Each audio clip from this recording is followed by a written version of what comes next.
Doctor ortho, अब दर्द भी घुटने टेकेगा। नमस्कार, मैं कीर्ति भारद्वाज। चैनल 4 न्यूज इंडिया पर आप सभी का स्वागत है। हर साल 25 दिसंबर को पूरी दुनिया में क्रिसमस की रौनक छा जाती है। घरों में क्रिसमस ट्री सजते हैं, लाइट्स जगमगाती हैं, सेंटा क्लॉज बच्चों को गिफ्ट बांटते हैं और चर्च में प्रार्थनाएं होती हैं।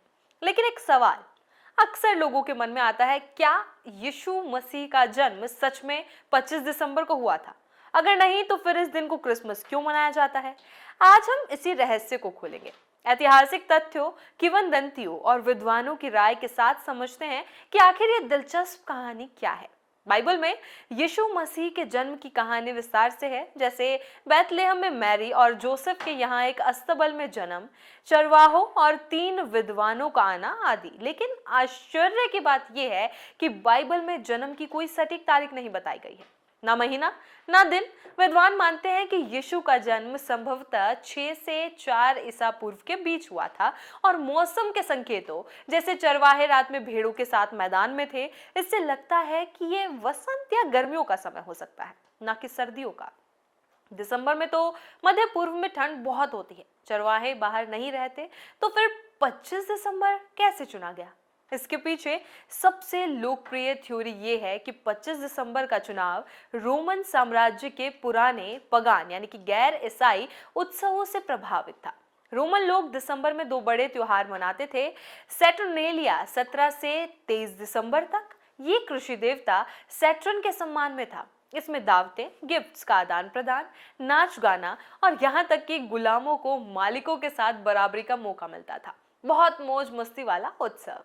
दूसरा था सोल इनविक्ट्स। 274 ईस्वी में रोमन सम्राट ऑरेलियन ने 25 दिसंबर को अजय सूर्यदेव के जन्मदिन के रूप में घोषित किया। यह सर्दियों के संक्रांति के आसपास था, जब दिन छोटे होने के बाद फिर लंबे होने लगते हैं, यानी सूर्य की जीत का प्रतीक।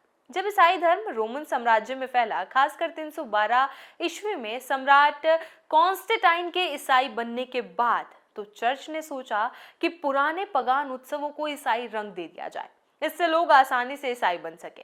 336 ईस्वी में रोम में पहली बार आधिकारिक तौर पर 25 दिसंबर को क्रिसमस मनाया गया। कई विद्वान मानते हैं कि यह जानबूझकर किया गया ताकि पगान लोग यानी कि गैर ईसाई अपने पुराने त्योहारों को छोड़े बिना ईसाई बन जाए। यीशु को सच्चा सूर्य या प्रकाश की ज्योति कहा जाने लगा, जो पुराने सूर्य देवता को ओवरशैडो करता था। लेकिन सभी विद्वान इस पगान कनेक्शन से सहमत नहीं।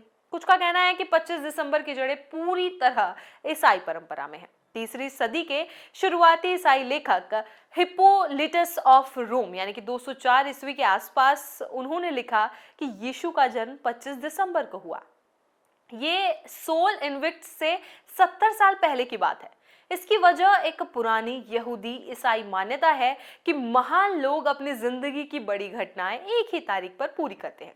यीशु की मृत्यु 25 मार्च को मानी जाती थी, पासओवर के आसपास, तो उनकी गर्भधारण की तारीख भी 25 मार्च ही होगी और 9 महीने बाद जन्म 25 दिसंबर। ये कैलकुलेशन हाइपोथेसिस कहलाती है। शुरुआती ईसाई इसे दिव्य संकेत मानते थे। जैसे सर्दियों में अंधेरा खत्म होकर प्रकाश आता है, ठीक वैसे ही यीशु दुनिया में प्रकाश लाए। आज के समय में क्रिसमस सिर्फ धार्मिक त्योहार नहीं रह गया। आज ये पूरी दुनिया में सेक्युलर यानी कि गैर धार्मिक उत्सव बन चुका है। लोग प्रेम, खुशी और नई शुरुआत का जश्न मनाते हैं, सेंटा क्लॉज की कहानियां सुनते हैं और घरों को लाइट से सजाते हैं। सच कहें तो क्रिसमस ट्री यीशु मसीह के जन्म से कोई सीधा कनेक्शन नहीं है। बाइबल में यीशु के जन्म की कहानी में कहीं ट्री का जिक्र नहीं है, ना अस्तबल में, ना बैतलेहम में। ये परंपरा बहुत बाद में आई और इसकी जड़ें प्राचीन पगान यानी कि गैर ईसाई रीति रिवाजों में है। प्राचीन काल में यूरोप के लोग, रोमन, जर्मन, स्कैंडिनेवियन, सर्दियों में संक्रांति पर हमेशा हरे रहने वाले पेड़ों यानी कि एवरग्रीन की पूजा करते थे। ये पेड़ सर्दी में भी हरे रहते हैं, इसलिए जीवन, उम्मीद और सूर्य की वापसी का प्रतीक माने जाते थे।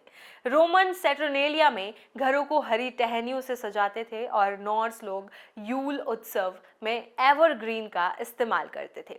मध्य युग में यानी कि 8वीं सदी एक किंवदंती है सेंट बेनिफिस की। वो जर्मनी में पगान लोगों को ईसाई बना रहे थे। एक दिन उन्होंने थोर यानी कि डोनर देवता का पवित्र ओक पेड़ काट दिया और कहा कि झूठा देवता है। वहां एक छोटा फर का पेड़ उगा जिसे उन्होंने ईसाई जीवन का प्रतीक बताया, हमेशा हरा, त्रिकोणाकार, स्वर्ग की ओर इशारा करता है। एक और शुरुआत मध्य युगीन पैराडाइज प्ले से है।